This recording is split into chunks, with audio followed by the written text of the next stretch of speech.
When you move into a new country, when you immigrate to a new place, find, the right people to help you and guide you. It is very easy for you to deviate from everything you've known, the goals you have for yourself, simply because you got advice from the wrong person.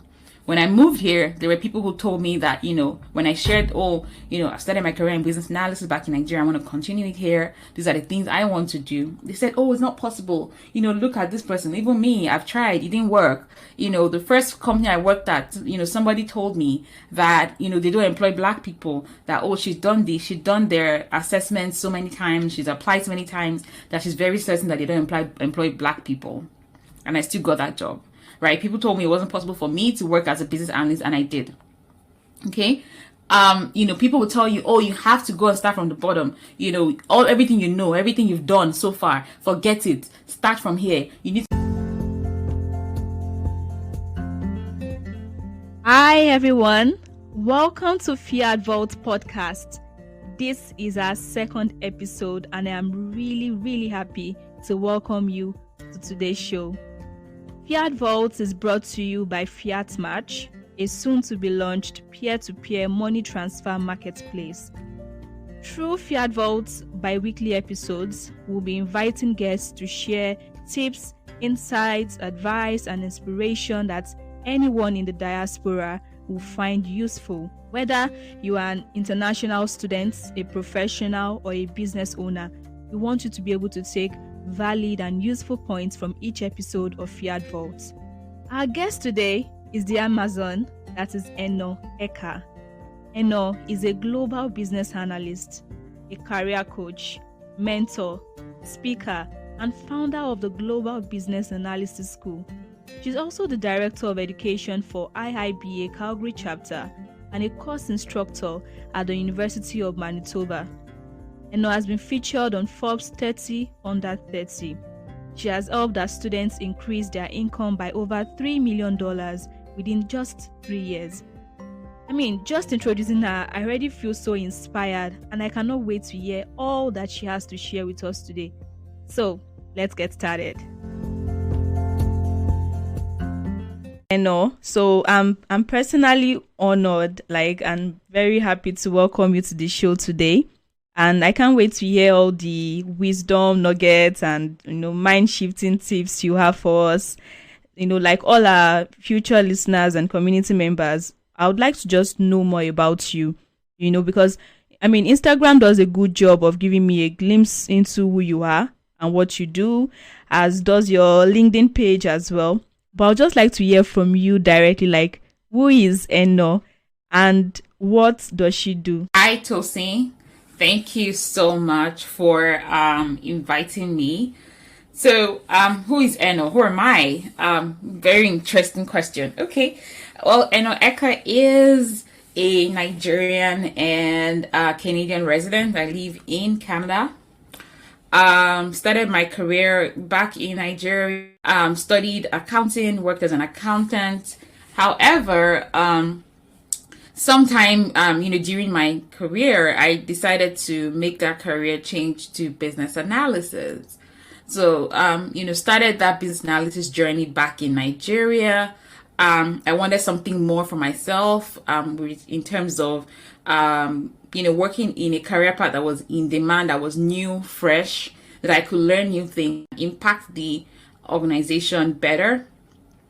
So, started my journey, taking courses, learning, certifications, and then Canada came along. So the opportunity to move to Canada came as a permanent resident, and I took it. And then I moved here in 2018.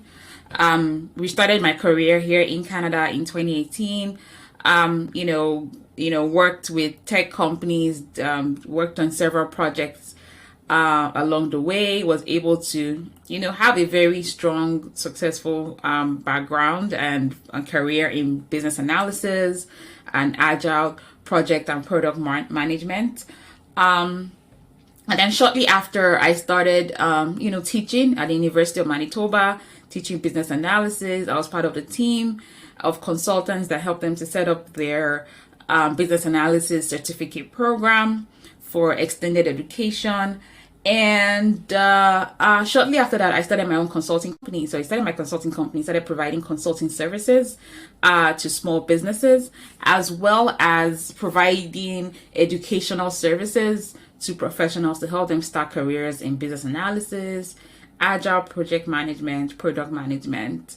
What started as a small training, mentorship, coaching program has grown into what we know as a business analysis school now, where we have students in, 5 continents, I believe, and in over 15 countries, and, helping over 20,000 people through our free and paid courses. We're helping them starting business analysis careers. As an immigrant to Canada, I'm very passionate about helping immigrants as well learn how they can use their existing skills and experience from their home countries to work in Canada, as professionals and not working, menial jobs, which is something I saw that a lot of immigrants struggled with when they moved here, was, finding a good job. So I've been very passionate about that and have been volunteering to help immigrants, supporting immigrant organizations, and doing my best, the way I can through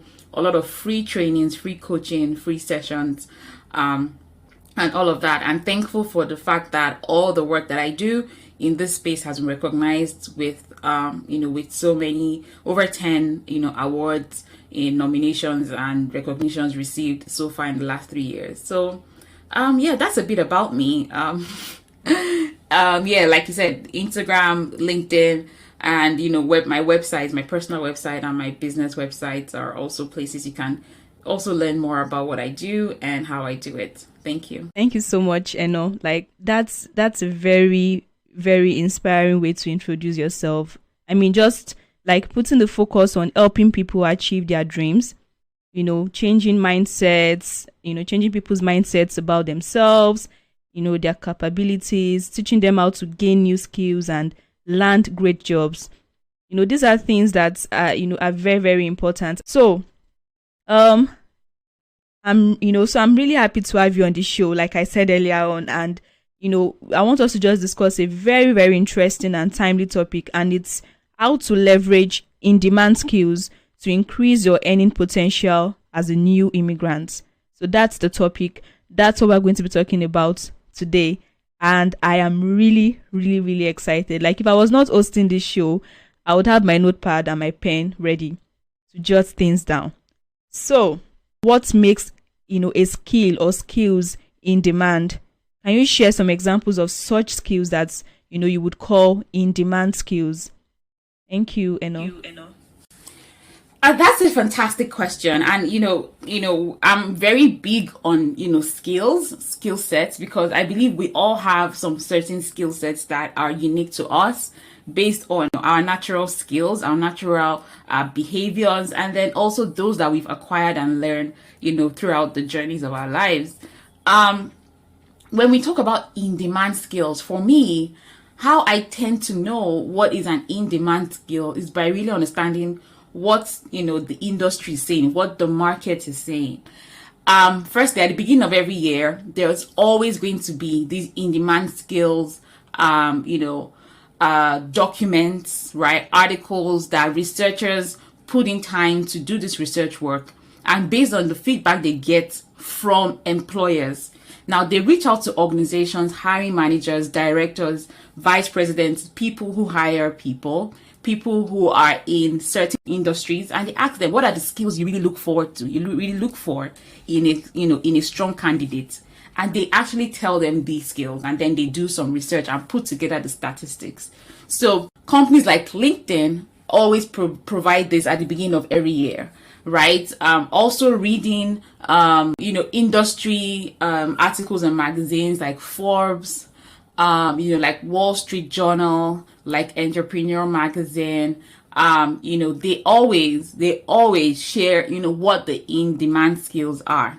Also reading somewhere like Medium, where, someone who is who's a thought leader in your field, if they have a Medium article, you can also go there and see what the in-demand skills are. But even if you don't have access to any of all these platforms where you can read the in-demand skills, you can actually find this out yourself by actually going to the websites of the companies you'd like to work at. And if you have some roles or titles that you're interested in, you can actually look at the job descriptions and you would see the skills that these hiring managers are looking for. These are the skills that they want their people to have. They want you to have these skills, and the skills could be soft skills or hard skills. So, knowing what is in demand, knowing what you already have, you can actually use what you have based on the skills you already have to get into those roles. Or you can take that feedback and then go learn, right? Go learn those skills and then come back, ready to apply for those roles and land those opportunities. There's never a time that looking at what the market is saying would actually put you in a wrong spot, because you're ahead of the curve, because what you're doing is focused more on what the market really wants. So when a skill is in demand, you would see it on several employers. Say you want to work in a tech company and you want to work there as a product manager. You're going to look at, big tech companies, medium tech companies, small tech companies, the startups. Look at all their job descriptions. What are the common skills across board? Those are the in-demand skills. And then also following people who are thought leaders in a field. If you're interested in data analysis, who are the people that talk about data analysis all the time? Business analysis, product management, agile, scrum, financial analysis, fraud investigation, anti-money laundering. There's so many thought leaders in every space. There's thought leaders for every space. People who have the experience, they write a lot about it. They are leaders in this space. They are the forerunners of these industries. There's thought leaders in every space, in business analysis, data, agile, finance, you name it, software development. There's thought leaders, people who are actually known for something. They are front runners, right? In these fields. So you want to make sure that you're following them on their YouTube, their blogs, their LinkedIn, and you're learning from them. You can draw a lot of insights from the things that they are sharing. So that is super, super important for you, when you're trying to find out the in-demand skills. Also, in careers like business analysis, and I'm sure there's, this is done in other careers as well. You have the global bodies, right? So there's a global body for business analysis, for example. And this was helpful for me when I was trying to make that transition, because I was looking at what the outlook was, right? World Economic Forum does this outlook every year where they share with you what the in-demand skills are, what are the skills that are declining, what are the skills that are in demand. So you can follow the World Economic Forum as well to see those skills. In business analysis, we have the International Institute of Business Analysis, the IIBA. Every year, they produce this document that actually tells you the global state of business analysis. They ask employers questions, they ask the employees questions, and based off of this, they produce this document that shows the in-demand skills in every region, every country, right, in the world. So no matter your continent or region, you'll be able to find the data that you need to help you make those informed decisions in your career. So these are also ways you can actually find those in-demand skills. Thank you very much, Eno. I mean, that's a great analysis. So, in that means that in-demand skills aren't just skills everyone is chasing. Like, it's not, oh, this is the new trending thing. There are actually metrics to determine what skills are in demand. And there are thought leaders and, organizations that put in the work, the research, to gather the information you need to know what skills are in demand and what skills to go after. So it's not about following the crowd. It's not about just chasing the new shiny thing in town. So thank you for that great analysis. So I guess my next question then would be, is seeking in-demand skills a cool way of viewing one's career? I mean, will these skills be relevant in the long run, say in the next 15 to 20 years? Well, absolutely. The good thing about looking at all these statistics is that it actually tells you, how far out, these skills will be in demand for, right? So, like you said, when you're viewing, you're looking at your career, you should actually think long term. Like for me, when I was making that transition into the tech space, I was able to see that the technology space was actually there was going to be a boom in technology. A lot of companies were going to move, into digital transformation, learning how to adapt, data, AI, machine learning, all this new, all these new technologies, agile and scrum into their businesses to see how they can actually, meet their business outcomes faster and give value to their customers. So I could tell that this is something that was going to be adopted for a long time. It's going to be a long-term adoption. So I was able to say, even if it's just being in this career in the next 10 years, my skills will be relevant. The things that I know now would be useful for me. So when you're thinking about your career, you definitely want to think long-term as well. For in-demand skills, you would always be able to tell, especially if those skills have been highly ranked for a long time, right? So for skills like business analysis, data analysis, project management, if you look at the in-demand skills lists for the past, 5 to 10 years, you will see that these skills have been going up, right? Like business analysis is now number 6. Right, coming all the way from the bottom is now number 6 as at 2021, right? And same for project management, data analysis, AI, software development, social media marketing, digital marketing. Because of where we're going in the world right now, even video production, right? So many digital skills are moving higher, in these rankings. And that just shows you that they're here to stay, they're relevant, and that you need to start building your knowledge, building your skills, and also building your own thought leadership in these spaces. Wow, thank you. Interesting. And I believe it will clarify things for anyone listening, who may be bothered about quitting a seemingly stable career, to go after these so-called in-demand skills, and they might be asking, won't these jobs be obsolete in another 10 years? Maybe I should just stick to my regular job that I know at least it's stable. Every month I'm getting a salary. I know that this job has been in existence for years. So I believe that will clarify things for anyone.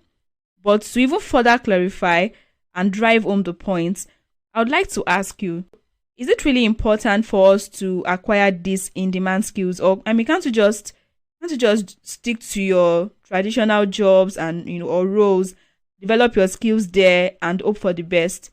Is this something for everybody or just some people who are interested? What do you think? Well, that's a good question, Tosin, because when we say in-demand skills, we're not exactly saying that, throw away everything that you know or that you've learned so far and, start afresh, right? And that is why when I teach people, I tell them to leverage their existing skills and experience. A lot of times, people make this mistake of believing that, if I want to maybe transition careers or start something new, I have to learn from the scratch. I have to start from the beginning. That's not true. When we talk about skills, we have soft skills and hard skills, right? A lot of times the soft skills you already have are actually good enough for you to start a new career. So it's not like you're throwing away your knowledge, or you're not still going to work in a job because you have these in-demand skills. These skills will still help you to be successful in your role. Using myself as an example, I was an accountant and then I moved into tech as a business analyst. It didn't stop me from still using my financial analysis knowledge, my business acumen, my data knowledge, and all of that, my analysis skills to work in tech as a business analyst. I had experience, working in the finance sector and finance and banking sector, and I was able to still use that knowledge, the skills I had, to work on, large digital transformation projects for financial institutions. So a lot of times we feel like we need to throw away everything we know. That's not true. It's not about throwing away everything you know. Maybe you're such a fantastic customer experience specialist. You know how to serve the customers. You give them a great experience. You're always finding ways to solve customers' problems and make sure that they're satisfied. Well, how about you also upskill by learning some data skills or some business analysis skills, right? And adding that to your skill set, right? So your toolkit becomes fatter because you have more skills that you can actually use to make work better, to leverage data to serve your customers better. right? To do more analysis by using some tools and techniques that you probably learn from having a career in business analysis or data analysis, or you work in a company where you develop products. You develop products for your customers. How about learning about agile and scrum methodologies of product development and product management? So you're going to learn those methodologies and use that to serve your customers by delivering value faster.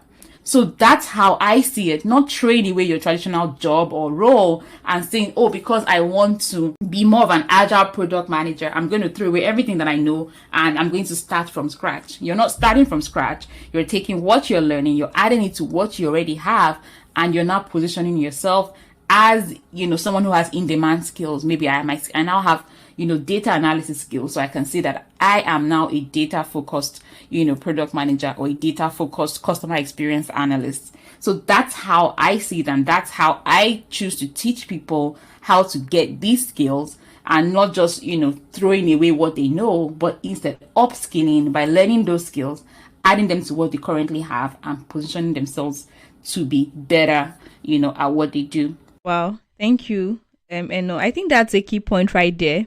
And it's important to take note of it when making a decision on, what skills or careers to transition to. I also believe that, you don't throw away or, discard whatever experiences or skills you may have developed from whatever career you're transitioning from.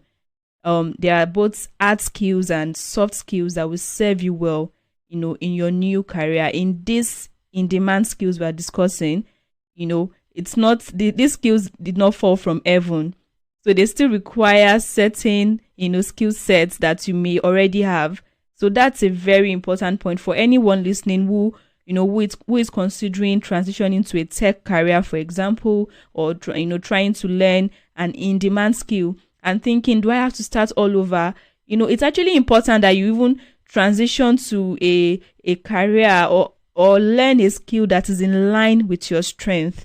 That's also in line with your interest. I think that's very important. So thank you for that, Eno.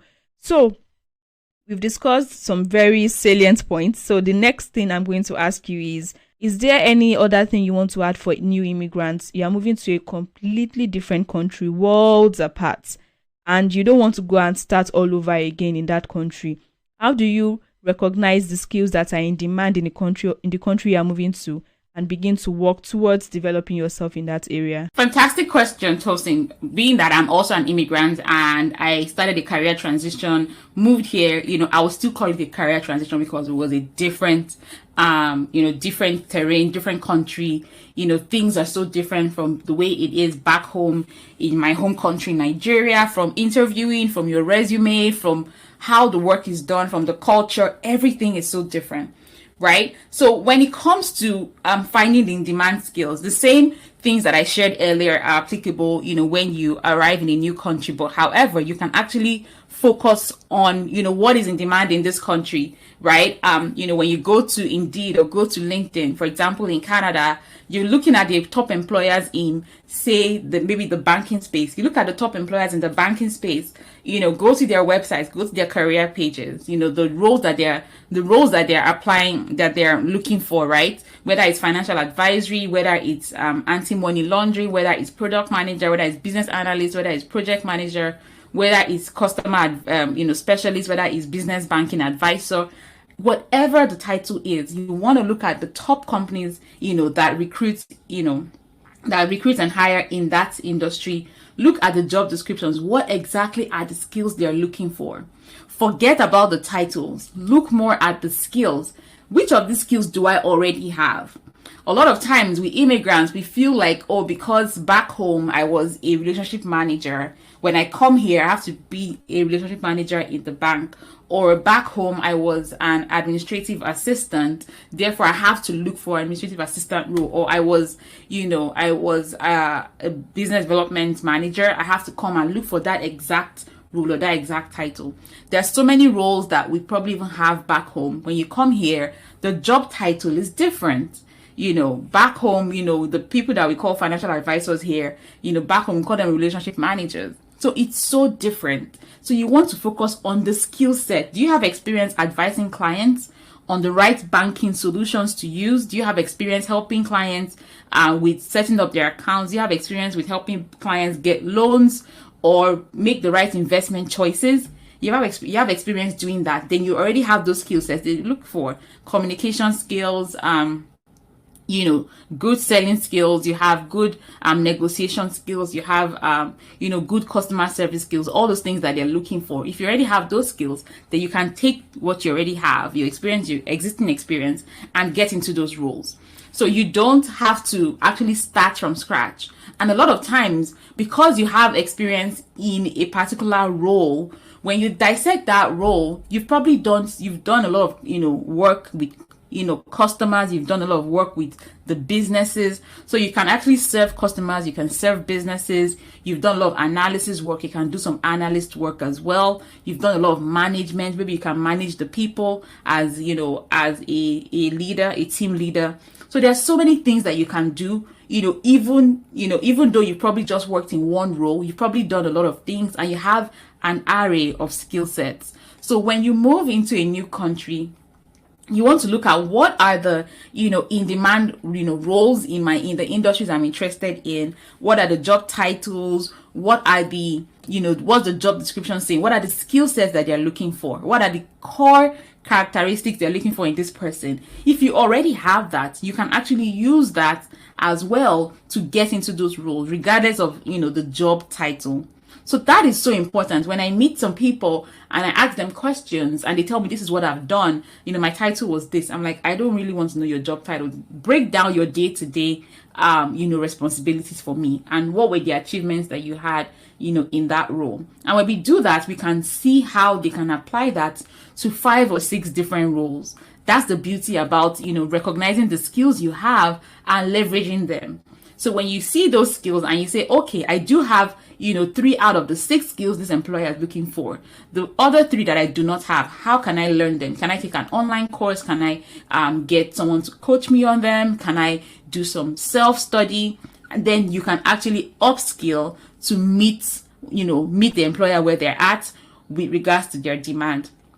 So that is the best way and the fastest way, to get yourself, into the job system here, into the corporate system, is looking at what you already have, analyzing it, dissecting it, and seeing how you can take what you have. A lot of times, what we do in a role, we can be doing 5 roles in one. That's the truth. So you can actually take an aspect of what you've done and use that to further yourself, in a new career path.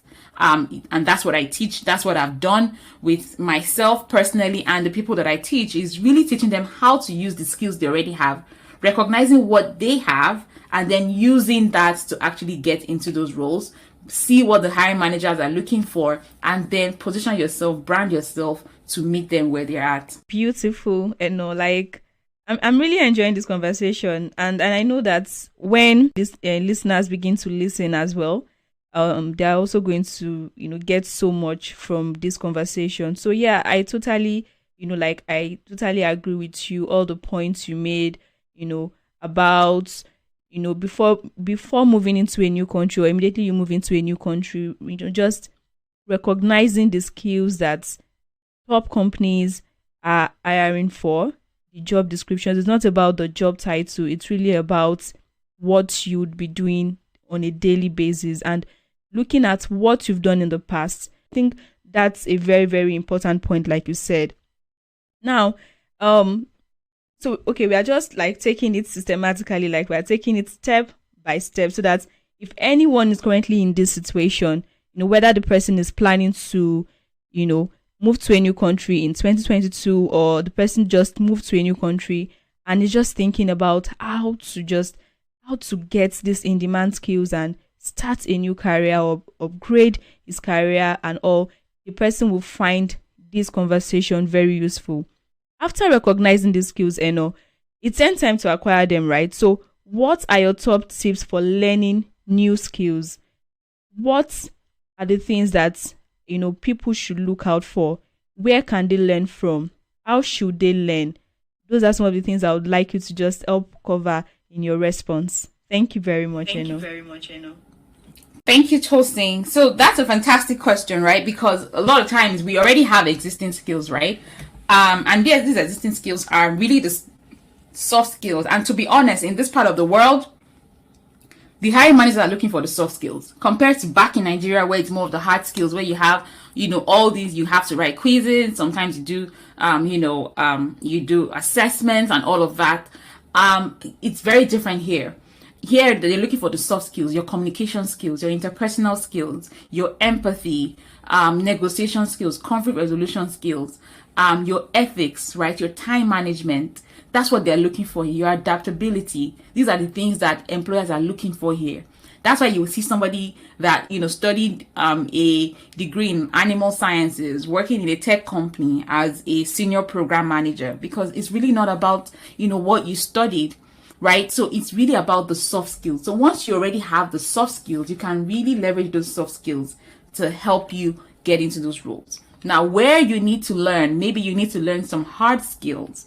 So maybe hard skills that are relevant to that particular role. Say you want to learn about financial analysis, data analysis, Excel, business analysis. You want to learn more about business process analysis. You want to learn more about Agile or Scrum or anti-money laundering processes or investment best practices for investments and all of that. You want to now improve your skills in the hard skills area. Then you can now start to learn by self-study, right? Buying books, podcasts like these are so helpful. Joining webinars, going on, places like YouTube, LinkedIn, blogs. You want to make sure that you're learning from people who are recognized as thought leaders in their field, right? You don't just want to learn from anybody, because anybody can go up there and just put out a video. Another way to actually make sure you're learning the right thing is by, taking a course, from a recognized institution, recognized learning provider, right? Taking a course or getting coaching from a career coach, right? Someone who has worked the same path with you, has helped other people do the same. That person can coach you and guide you. You can also find a mentor, right? Find someone who can mentor you and guide you. That person basically teaches you from their own experiences and helps you to make the right choices. Another way is by choosing to maybe go back to school. If you have to, go back to school to learn those skills, then you can definitely do that. Maybe going to get a certificate program or, for a certificate course or program or a diploma, as the case may be, or even just doing getting a higher degree like a master's or something. Then that would be a good choice for you. So there's several ways that you can do this. But my belief is that, when you're trying to make that transition and upskill, you can actually do it in a faster and cheaper way, which is by learning directly from someone who has the experience and who has done it through a coach, or taking a course where you have a coach that would guide you and teach you how to do it in the fastest way possible. So that's really what I advise, because it's the fastest way to actually get access to those skills, learn quickly. And then, of course, you need to also do a lot of your own self-study as well. So those are the tips that I have for anyone who is trying to upskill now. But make sure you do your research, right? Don't just do anything or latch on to any new career or skill simply because it's like it's a trend. I see a lot of people, talking about tech on Twitter, for example, and they keep talking about programming, software development, and all of that. I mean, it's great if you know how to code, you can own your own code. That's nice. That's fantastic. It's a fantastic skill set to have. However, not everybody is going to code or write programs, right? So don't feel pressured.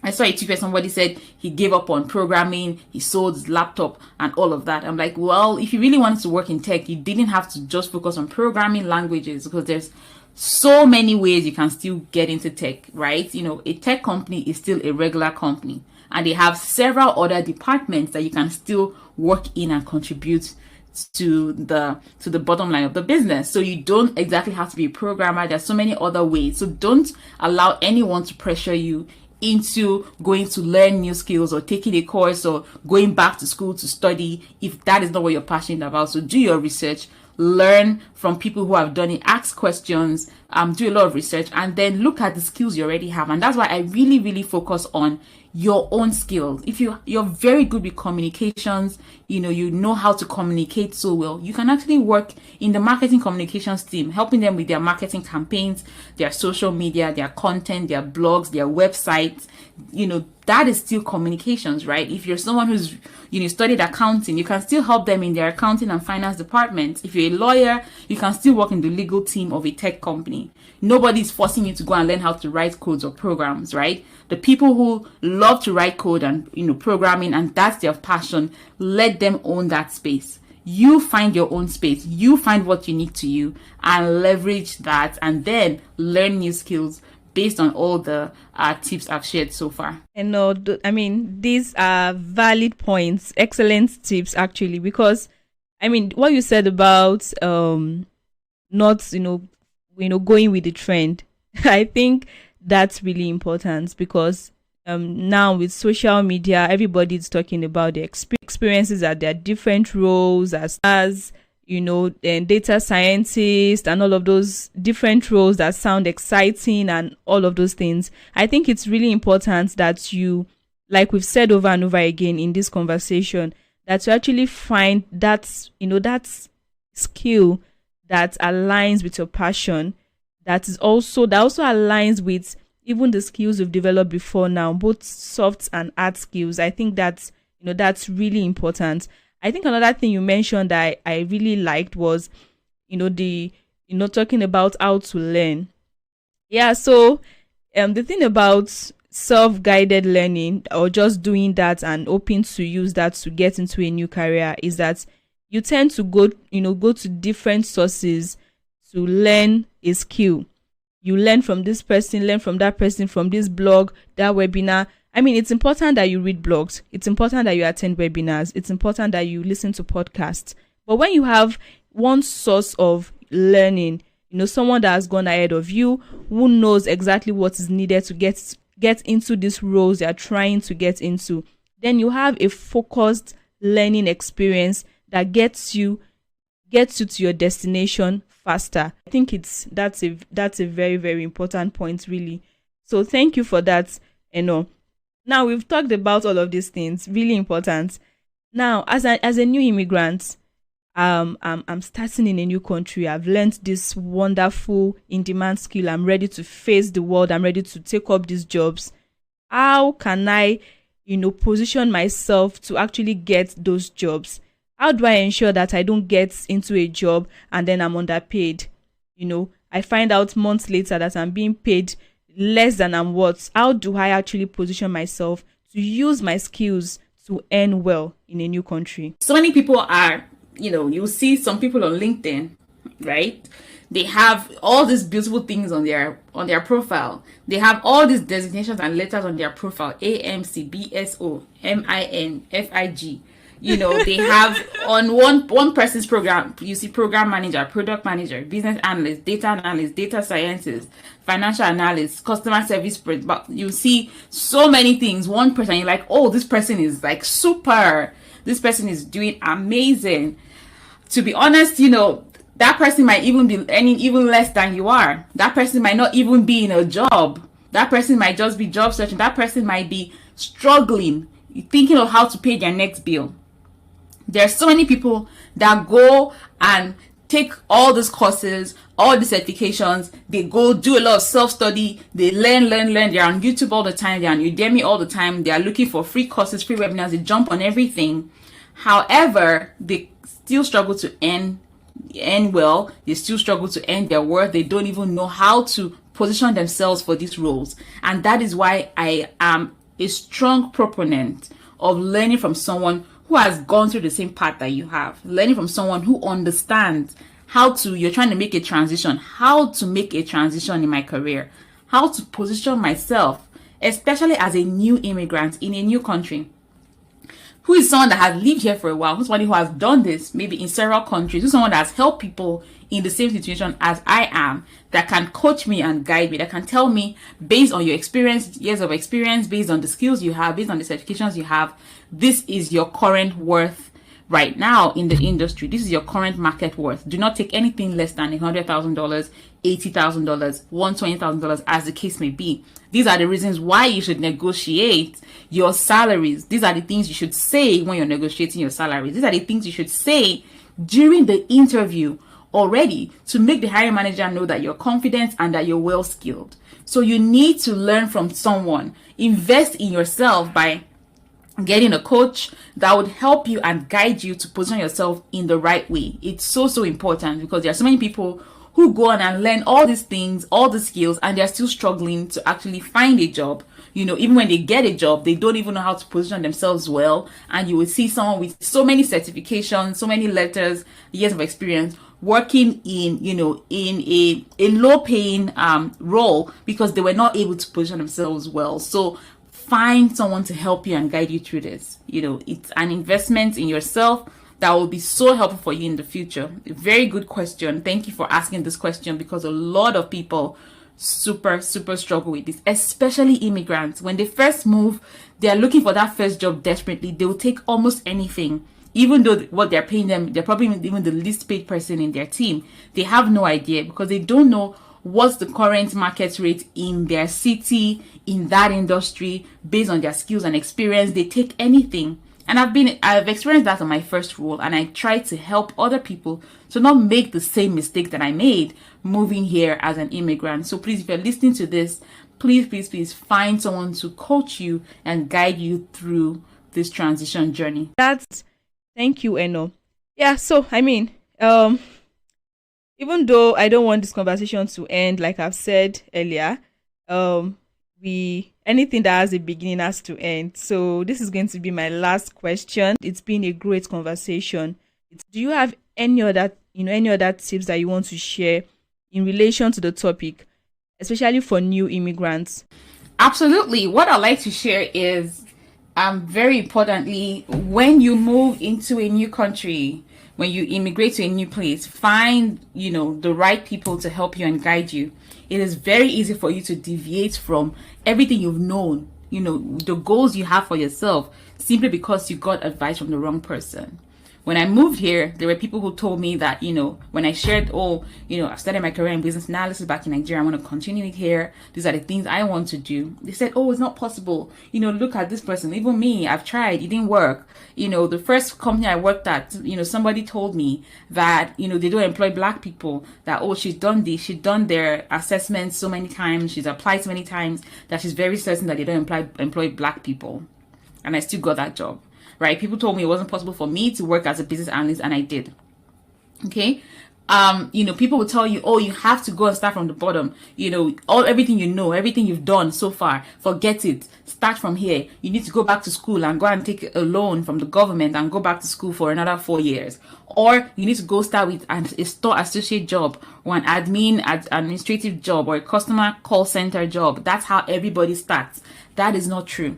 Okay, you need to align yourself with the people who have done the same thing that you want to do and learn from them. Reach out to them, introduce yourself, try to build a relationship with them, ask for, 5 or 10 minutes of their time, ask them questions, ask them what they did to get to where they are. That's exactly what I did. So when I was getting a lot of all this advice, I knew that this is not what I wanted to do. I didn't come here to be a store associate, right, or work in a warehouse, because I wouldn't even do that back home. I had a good job. So I went on LinkedIn, looked for people who were in the roles that I wanted to be in. And I specifically looked out for people who were immigrants like me, people who had done career transitions like me. I remember one of the people I spoke to, he used to be a doctor, right? And he was now working as a business analyst. That was exciting for me because I even came from an accounting background. He moved all the way from medicine, right? I started looking out for people, who were in the roles I wanted to be in, who were in companies I'd like to work at, connecting with them, asking them questions, connecting with them, asking them about their journey, how they were able to get to where they were, looking at their profile, what kind of courses they take, what kind of certifications do they have, right? What have they done so far, asking them for recommendations as to what I can do and how I can learn and improve and upskill myself. Getting direct information directly from these sources, I was able to apply this into my own life. And within no time, I was able to land a good job in 2 months. And in 6 months, I was able to grow my income to 6 figures as a new immigrant in Canada. So these are things a lot of people struggle with, and it takes them years and years and years to figure out because they went back to the beginning to start from scratch and they started having to build themselves up again. Well, the truth is you're not starting from scratch, you're starting from experience. So start from your experience, where you are right now. How can what I have right now, what I've achieved right now, take me to where I need to be? It's so important for you to surround yourself with the right people, learn from the right people. Don't just learn from anybody. Learn from people who have experienced what you are experiencing right now and learn from their mistakes, learn from their experiences, and that will only take you further than you could ever imagine. I feel like we should continue for another 1 hour or 2 hours, just talking and, sharing all of these things, because it's been so amazing. All of the things we've shared. Thank you so much, Eno. It's been a pleasure having you on the show. And I'm looking forward to having you again sometime soon. Like, I would like us to continue these conversations and let these words inspire people. So many skills are in demand. It's just about finding those skills, aligning them with your passion, finding where you are strong at, your strengths and your weaknesses, filling those skill gaps, and getting someone that can hold your hand through the process. So it's been really lovely having you on the show. And for those listening, Eno will be joining us on our Instagram live on Friday, next week Friday. That's 3rd of December 2021. So if you want to hear more, you want to learn more, head on to our social media pages. Follow us to stay updated and join us live on Friday. So our social media pages, on Instagram, we are at FiatMatch. On LinkedIn, we are at FiatMatch as well. So you can follow us on those 2 platforms. And you can also follow Eno, please. Eno shares really interesting reels and tips on our social media pages. So, how to find me on social media? On LinkedIn, I'm Eno Eka. You can find me on LinkedIn that way. Found out business analysis school. You definitely can't miss it. For LinkedIn, and then on any social media, Instagram, Twitter, TikTok, Clubhouse, anywhere else, I'm at Miss Pragmatic, right? But if you search for Eno Eka, you'll definitely find me, but my handle is at Miss. Like I said earlier, if I wasn't hosting the show, I would have filled several pages of my notepad with key points Eno shared in today's episode. Did you enjoy it as much as I did? Share your thoughts and learnings on any of our social media pages, either LinkedIn, Instagram, Facebook, or Twitter. And remember to share with your friends and subscribe so you don't miss the next one.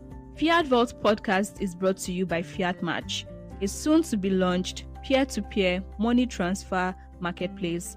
See you again in 2 weeks. Bye!